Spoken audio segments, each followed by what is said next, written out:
प्रतिष्ठा और गौरव, ओडिया ओडिशा की लोक कथा। प्रतिष्ठा और गौरव, लोक कथा, ओडिया ओडिशा। नमस्कार। मंगल ने अपने मालिक बामदेव राय का अभिवादन किया। दोपहर के भोजन के बाद बामदेव राय अपने कक्ष में आराम कर रहा था। आओ मंगल आओ, बैठो, बामदेव राय ने कहा। कटक का रहने वाला बामदेव राय एक साधवा था। यहाँ व्यवसाय को साधवा कहा जाता था। मंगल की आयु लगभग 40 वर्ष थी और राय के यहाँ काम करते उससे 20 वर्ष से अधिक समय हो गया था। गांव में बड़े दिन लगा दिए मंगल, तुम्हें तो 2 दिन पहले आना था, सब ठीक ठाक तो है? राय ने पूछा। हर 6 माह में मंगल अपने गांव जाया करता था। उसके परिवार में पत्नी और एक पुत्री थी। जी मालिक, सब कुशल हैं, मंगल ने जवाब दिया। एक शुभ समाचार भी लाया हूँ। मेरी बेटी का ब्याह पक्का हो गया है। लड़का बहुत अच्छे परिवार का है, उसका अच्छा खासा व्यापार है और नजदीक के गांव में ही रहता है। अरे वाह, ये तो बहुत अच्छी बात है। कब है शादी? अगले माह, कुमार पूर्णिमा के 2 दिन बाद। अरे भाई, तैयारियां भी करोगे? कितने दिन की छुट्टी चाहिए तुम्हें? 10 दिन की, लेकिन सरकार छुट्टी से ज्यादा जरूरी है धन। बामदेव राय ने हैरानी से पूछा। हाँ मालिक, मेरे पारिश्रमिक का वो हिस्सा जो 2 सोने के सिक्कों के रूप में मैं वर्षों से हर महीने आपके पास जमा करता आ रहा हूँ। मेरा अनुमान है कि अब तक कुल मिलाकर 2500 सिक्के हो गए होंगे। अच्छा, तो तुम उस धन की बात कर रहे हो? हाँ, तुम्हारी वह अमानत मेरे पास सुरक्षित है। जब तुम गांव जाओगे तो लेते जाना। खुश होकर मंगल काम पर चला गया। मन ही मन वह राय बाबू का धन्यवाद कर रहा था जिन्होंने उसे बचत करने का सुझाव दिया। जाने से हफ्ते भर पहले मंगल छुट्टी मांगने बामदेव राय के पास पहुंचा। ठीक है मंगल, मेरी शुभकामनाएं सदा तुम्हारे साथ हैं। वर वधू को मेरी ओर से आशीर्वाद देना, राय ने उससे कहा। अच्छा मालिक, मेरी अमानत तो दे दीजिए, मंगल विनम्रता से बोला। बामदेव राय का चेहरा गंभीर हो गया। वह बोला, अरे मंगल, मेरा एक जहाज उड़ीसा से सामान लेकर सुमात्रा गया है। तुम्हारा धन मैंने इसी सामान में निवेश किया हुआ है। जहाज को 10 दिन पहले आ जाना था। सोचा था कि मैं तुम्हारे धन के साथ अच्छा लाभ तुम्हें उपहार में दूंगा। तो फिर क्या हुआ? जहाज वापस आ गया? मंगल ने पूछा।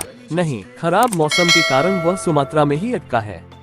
तुम चिंता मत करो, जैसे ही जहाज लौटता है मैं तुम्हारा धन गांव भेज दूंगा। लेकिन मालिक, मेरे पास तो इतना रुपया है नहीं। अगर जहाज नहीं आया तो बिना रुपयों के मैं बेटी की शादी कैसे कर पाऊंगा? अरे मंगल, इतने निराश क्यों होते हो? तुम कैसे कह सकते हो कि जहाज नहीं आ पाएगा? और मान लो कि नहीं भी आया तो क्या हुआ, मैं किसी से उधार लेकर तुम्हारे पास भिजवा दूंगा। रुपए मेरे पास थे, मैं अभी दे देता, लेकिन वे भी मैंने इसी माल में लगा दिए। उदास मन लिए मंगल गांव के लिए निकल पड़ा। शादी की तैयारियां शुरू हो गईं। 2 दिन बीत गए, पर राय बाबू की कोई खबर नहीं थी। तीसरे दिन मंगल ने अपने भतीजे चंदन को बुलवाकर कहा, मेरे मालिक के पास चले जाओ। कहना, मैं मंगल का भतीजा हूँ और मंगल ने मुझे अपनी अमानत लेने के लिए भेजा है। चंदन चला गया और फिर वापस लौटते लौटते उसे शाम हो गई। हाँ चंदन, बात बनी। क्या जवाब दिया मालिक ने? अभी चंदन घर में घुसा भी नहीं था कि मंगल ने पूछ लिया। नहीं चाचा जी, निराशा से चंदन ने उत्तर दिया। क्या मतलब? तुमने बताया नहीं, तुम मेरे भतीजे हो। बताया था चाचा जी, राय बाबू बोले। अच्छा हुआ तुम आ गए चंदन, वरना ये बुरी खबर लेकर मैं तुम्हारे ही गांव आने वाला था। मैंने पूछा, क्या बुरी खबर राय बाबू? उन्होंने बताया, वह जहाज जिसमें तुम्हारे चाचा जी का रुपया लगा था, रास्ते में एक भयंकर तूफान से तबाह हो गया। उस जहाज के साथ सारी पूंजी भी डूब गई। मैं बर्बाद हो चुका हूँ। कोई मुझे उधार भी नहीं दे रहा कि मैं मंगल का रुपया लौटा सकूं। पूरी बात सुनकर मंगल लड़खड़ा पड़ा। चंदन ने उसे संभाला। अगले दिन शादी थी, उसके पास कुछ नहीं था। ऐसे में कौन उसे उधार देता? मंगल की इच्छा थी कि वह बेटी को 50 सोने के सिक्के दे। ये भी अब सपने जैसा लगने लगा था। मंगल सिर पकड़कर रोने लगा।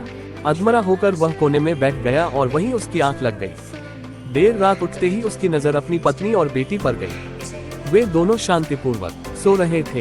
वह सोचने लगा, कल जब बारात दरवाजे पर होगी तो वह किस मुंह से उनका स्वागत करेगा।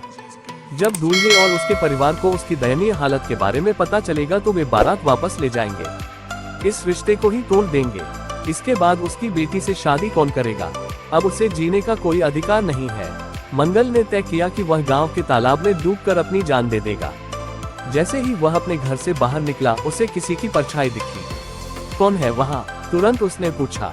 तभी एक आदमी उसके सामने आ खड़ा हुआ। तुम? मंगल ने हैरानी से पूछा। उसका कट्टर दुश्मन शंकर सामने खड़ा था। शंकर और मंगल के परिवारों में पिछले 50 वर्षों से कलह था।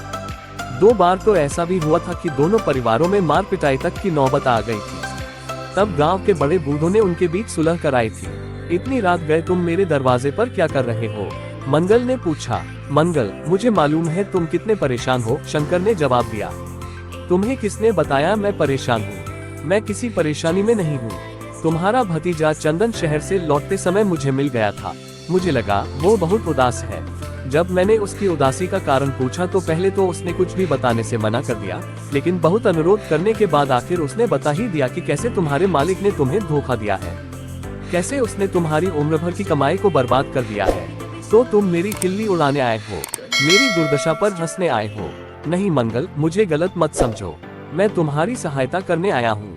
सहायता करने? मुझे विश्वास नहीं होता। मेरा विश्वास करो भाई। देखो मैं कुछ लाया हूँ। इसमें 2000 सोने के सिक्के हैं। मेरे पास इतने ही थे।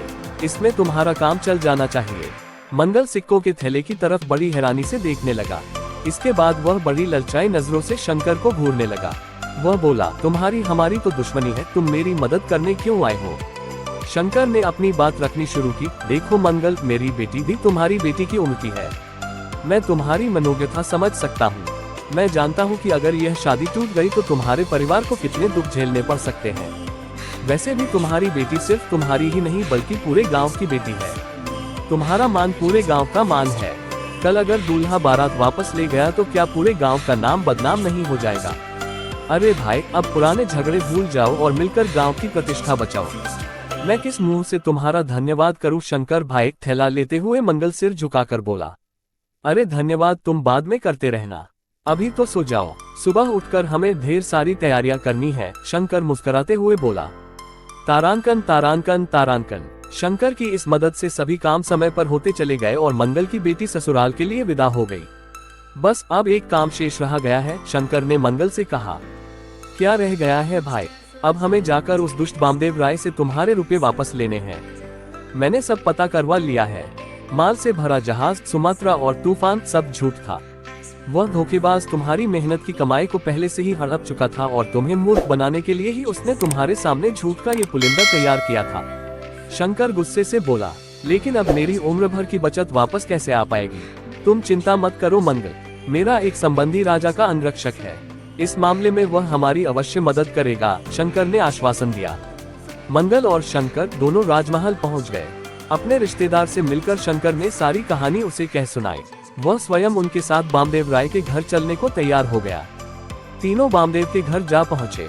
पहले तो राजा के अंगरक्षक ने शांतिपूर्वक ढंग से बामदेव राय को मंगल के रुपए लौटाने को कहा। अपने बचाव के लिए राय चालाकी दिखाने लगा, लेकिन जब अंगरक्षक ने उसे जेल में डाल देने की धमकी दी तो तुरंत उसने अपना अपराध स्वीकार कर लिया। बामदेव राय ने मंगल का पूरा धन वापस कर दिया। इसके बाद अंगरक्षक राय को घसीटते हुए राजा के दरबार में ले गया। जिस मालिक के लिए मैंने 20 वर्षों तक अपना खून पसीना एक कर दिया, उसी ने मेरे साथ इतना बड़ा धोखा किया। वह मेरी जिंदगी भर की कमाई हड़प गया। और एक तुम हो शंकर भाई, मैं तुम्हारे खून का प्यासा बना रहा, फिर भी तुमने मेरी इतनी बड़ी मदद की, मेरा सम्मान और जीवन बचाया, मंगल ने शंकर से कहा। मंगल की आंखों में कृतज्ञता के आंसू थे। मनमोहक लोक कथाओं पर नियमित अपडेट के लिए हमारे चैनल को सब्सक्राइब करना न भूलें, क्योंकि हम कहानी कहने की लौ को जीवित रखने का प्रयास करते हैं। हमारे किसी भी आगामी एपिसोड को देखना न भूलें, जहां हम भारतीय लोक कथाओं के खजाने से अधिक छिपे हुए रत्नों को उजागर करेंगे। हमसे जुड़े और इस अविश्वसनीय साहसिक कार्य का हिस्सा बने, क्योंकि हम आपको लोक कथा इतिहास, लोक कथाओं का अनावरण की मनोरम दुनिया में जाने के लिए आमंत्रित करते हैं। मंत्रमुग्ध और प्रेरित होने के लिए तैयार रहें।